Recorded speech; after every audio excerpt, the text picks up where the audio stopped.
Hey, it's Matthew Donegan-Ryan.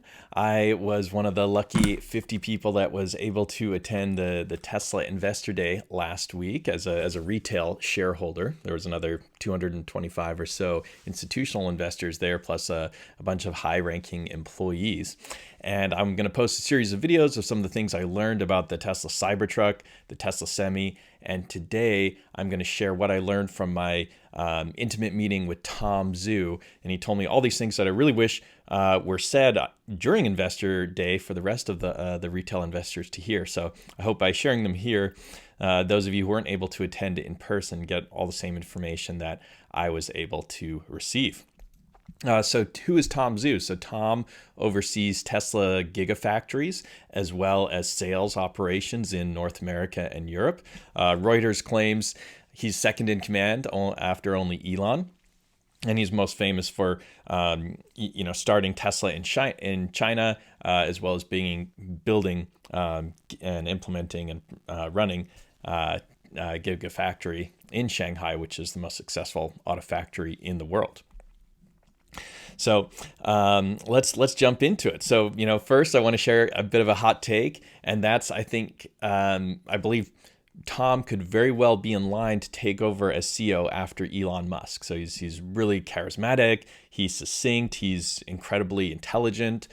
He acts with a great sense of urgency. So I think he'll be like our Tim Cook, and by that I mean he'll oversee massive growth in our production capabilities and our efficiencies, as well as lowering our costs. And that's what's really needed as a CEO, or at least an automotive CEO for Tesla. Now, I don't think Elon will leave or should leave anytime soon, but he has said in the past that eventually he'll give up the CEO title and he'll likely remain as head of product and head of AI, as well as potentially reclaim the position of chairman of the board. So let's jump into the details about what Tom told me. So first things first, the Gen 3 platform will be built in Giga Mexico first, then they will copy and paste that production to other gigafactories. There were rumors that the next gen vehicle will be built in Shanghai, Austin, and Berlin, this year or next year. But Tesla wants to figure out the manufacturing process first in the new plant before supporting multiple facilities.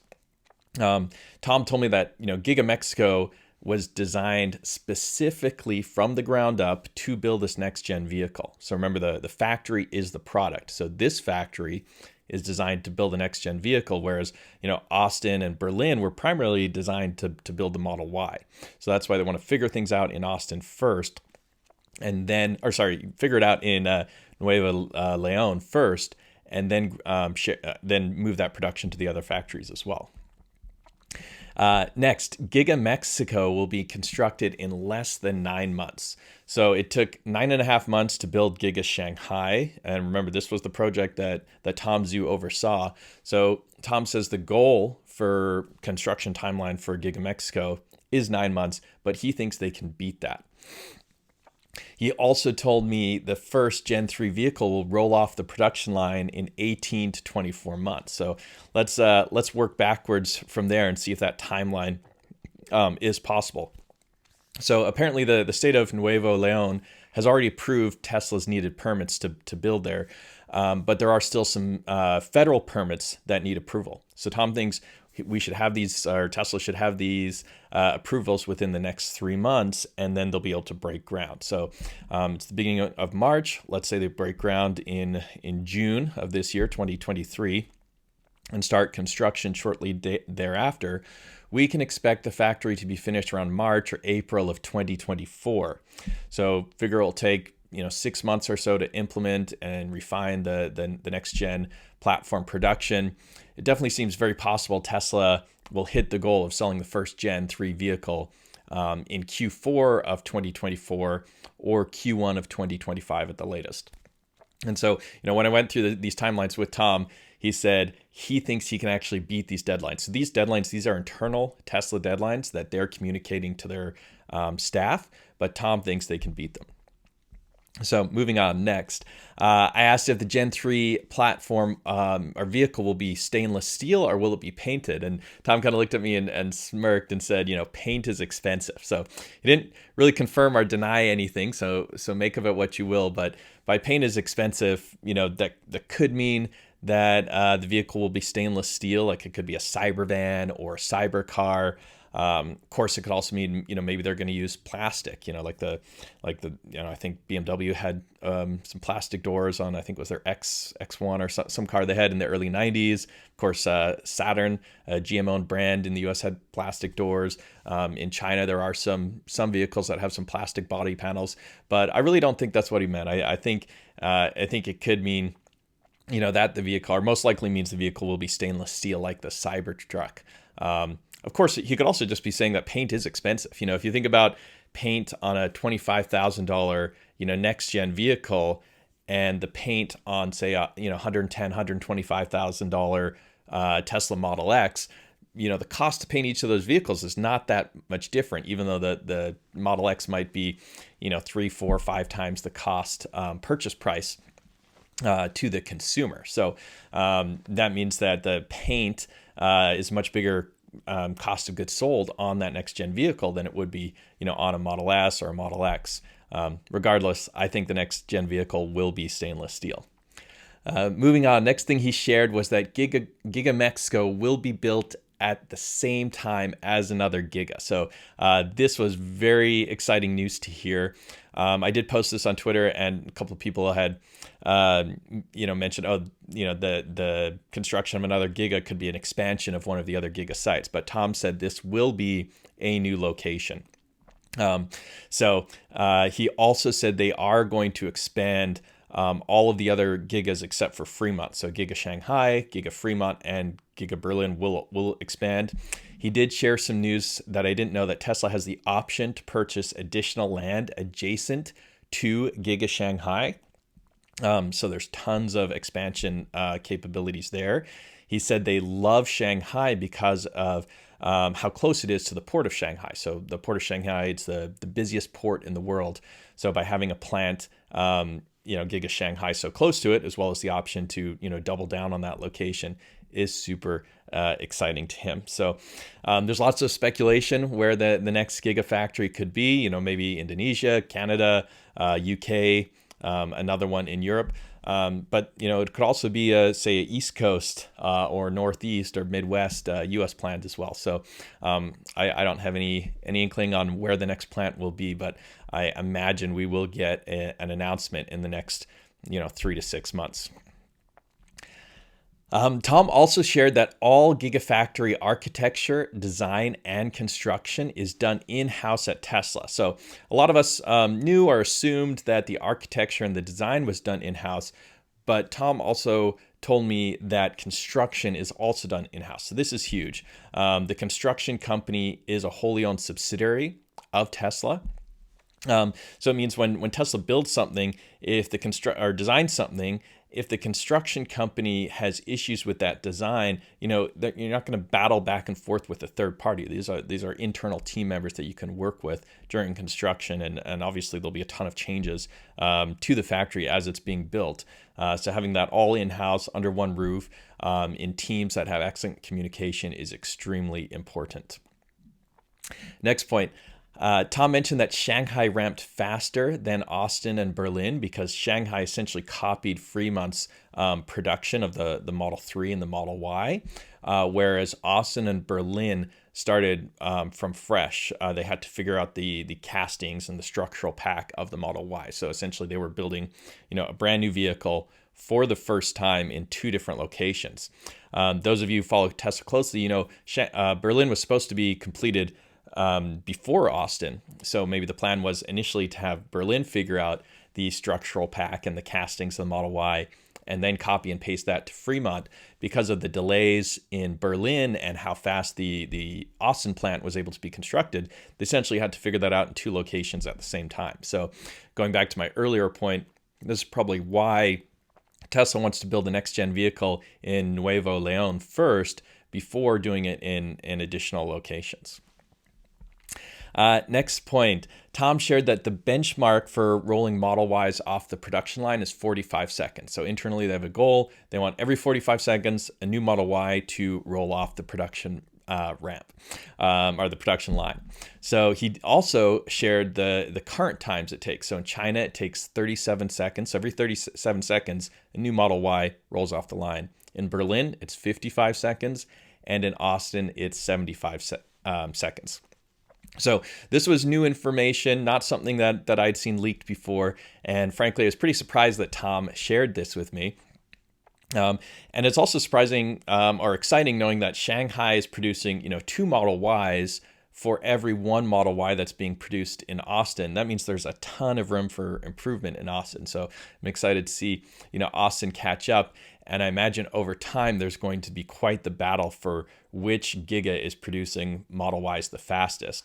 Tom shared another story, the day of the Investor Day on March 1, Tesla announced they had built their 4th million vehicle. Tom said that vehicle was actually produced that day. So it wasn't like they produced it, a couple weeks ago and they were just kind of saving the announcement for Investor Day. So it was produced that day. And Tom was watching the production at each factory, and there's overlapping times. China, in China, there's 2 shifts. There are 11.5-hour shifts. In Europe and or in Berlin and Austin, I believe there's 3 shorter shifts. So Tom was watching the shifts and the downtime to see which factory was going to produce it, and it did end up being Austin who built the 4 millionth vehicle. As a side note, I was actually on my factory tour at the time, so we saw the vehicle, and in my little tour group, there were 6 of us. It was a fun group.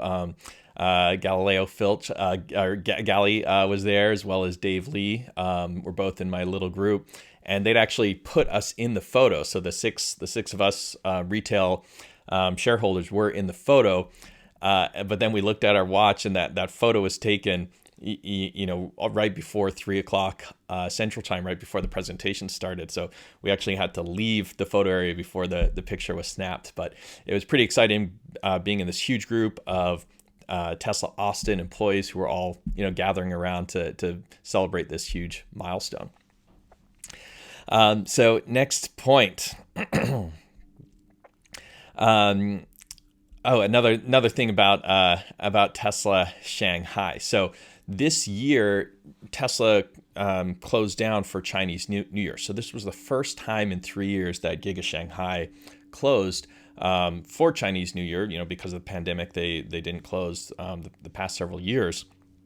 Tesla wanted to remain open, so they surveyed each employee. They sent every employee a survey, and they gave them the option. You can either go home for Chinese New Year, or you can stay and work, and you'll get paid, nice overtime pay if you do that.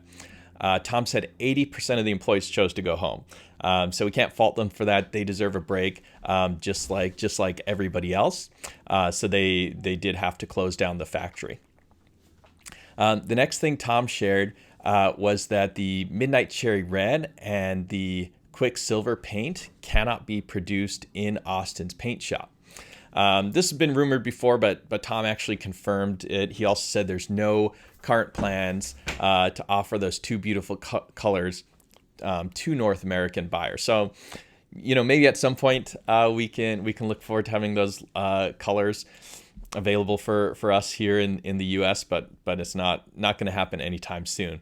I can tell you that I'd seen dozens and dozens of pictures of those 2 colors online, and I also thought they looked pretty cool, but when I saw them in person in Austin, they just blew me away. I mean, it was the best paint I've ever seen, and I've seen a lot of exotic cars with incredible paint jobs and colors, but these 2 colors and the quality of the jobs, seeing them up close in person, it was just phenomenal. So hopefully at some point we can get this here in the U.S.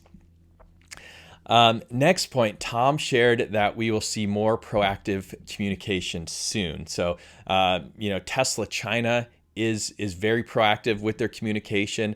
For those of us who follow Tesla closely, we've heard about the FUD being spread in China, people protesting and Tesla shutting things down very quickly. correcting errors. In fact, threatening potential lawsuits to people who are lying about Tesla and having those people, apologize publicly, for things they said that wasn't true.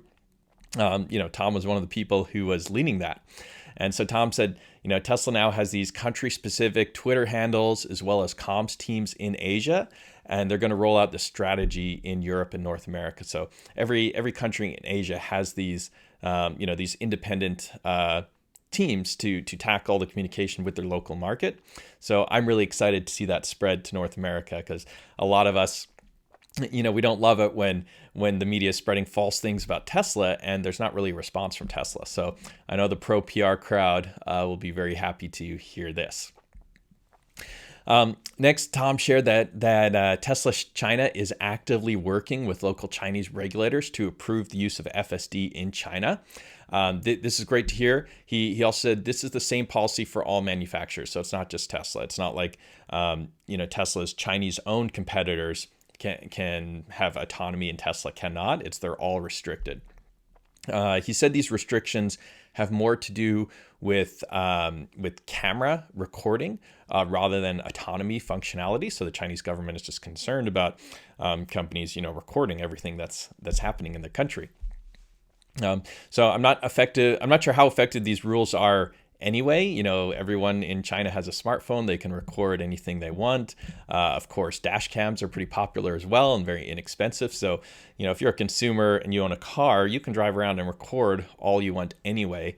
So again, I'm not sure if these rules about the cars recording really make that much of a difference. So hopefully we can see those regulations relaxed. Would also like to see similar relaxation of regulations in Europe that limit the use of autonomous vehicles.